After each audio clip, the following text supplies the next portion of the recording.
стресс, невроз менен ооругам. Мурда эле бар эле мынчалык эмес эле да. Ошондон кийин эле тамак сиңбейт. Дым болуп туруп калат да. Желден. Жел. 100дөн 30% жакшы, 60%.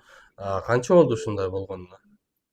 Бир жыл боло элек го 7-8 ай болду да. Бир жыл. Значит, сизге бул болгондо 3 жыл болду.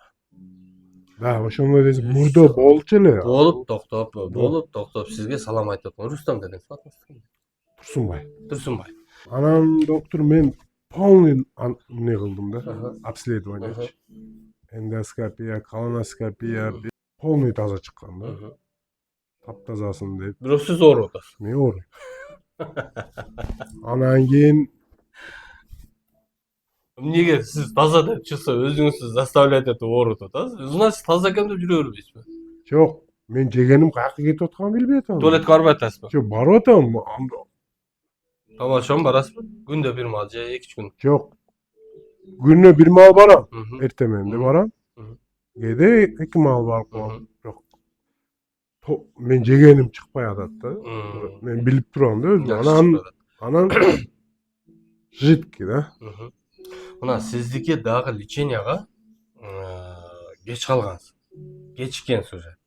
Бул башталганда биринчи белги бергенде эле адам баласы башташ керек. Что-то не так. Организм сигнал берип атат. 70% организм күрөшөт. Күчү жетпей калгандан анан белги берип баштайт. Биз ошону 200% болуп ремонт не подлежит болуп калганда келишет да. 10 жылдан бери ушунда болуп жүрөм. 20 жылдан бери ушунда болуп жүрөм. Бул ичегинин ичинде эмес, ичегинин сыртында дагы бизде мына шилекей безде суюктук болот, шилекей. Ошол боор менен ашказанды бири-бирине жабышып, жанагы ышкалбасын деп, ошол суюктук бөлүп турат, ичегилерди бөлүп турат. Ал мына тамагыңыз жеп атасыз, бирок чыкпай атат, ичти көп туруп атат. Бул ичеги активдүү иштей албай атат. Ошол учурда бул кээ ичинен сезет. Ички органдан уже нарушение болуп атат.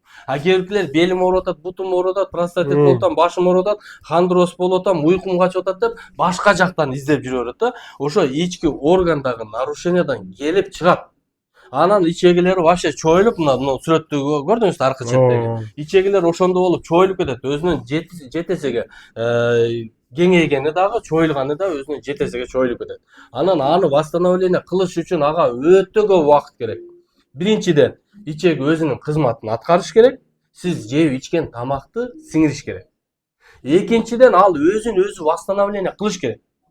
Ага ошончолук двойной нагрузкада иштеп баштайт. Башында келе турган болсо, ошол жакын спазм болуп, ичин көп, что-то не то болдуңу, бир күн эле жакшынакай эле жүрөсүң, бир күн эле уйкуң качты, все бүттү, уже сага белги. Ошол учурда восстановление кылыш керек организм.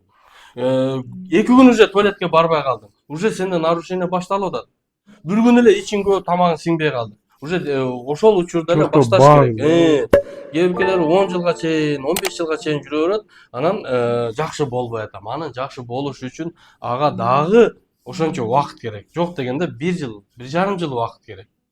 Двойной усиление иштеш керек. Бирок антибиотик, химикаты, чөп-чар, же болбосо диета булар адамды 100% жакшы кылышы кыйыныраак. Бир жерди жакса, бир жерге жакпай калат, бир жерде болсо. Ошон үчүн табигый жол менен организмди өзүн иштетишибиз керек.